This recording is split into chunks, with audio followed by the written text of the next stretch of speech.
Imagine waking up to find your entire home floating away. A terrifying reality for residents of western Alaska this past Sunday. The remnants of Typhoon Halong unleashed catastrophic flooding and hurricane-force winds, uprooting homes and leaving communities in chaos. But here's where it gets even more alarming. Reports suggest up to 20 people may still be unaccounted for in the tiny villages of Kipnuk and Kwigillingok, where the water rose a staggering 6.6 feet above the highest tide overnight.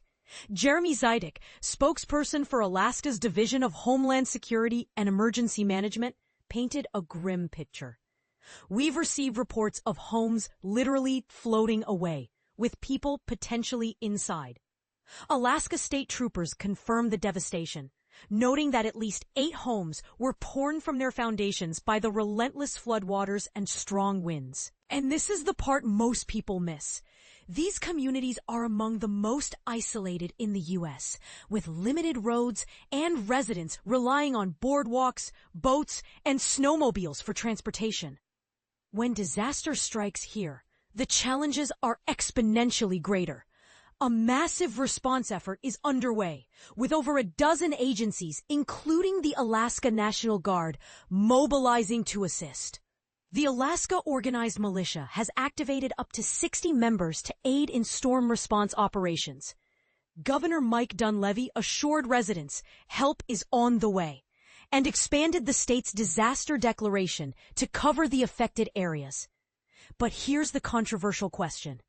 Are Alaska's remote communities receiving the long-term infrastructure investments they need to withstand increasingly frequent extreme weather events?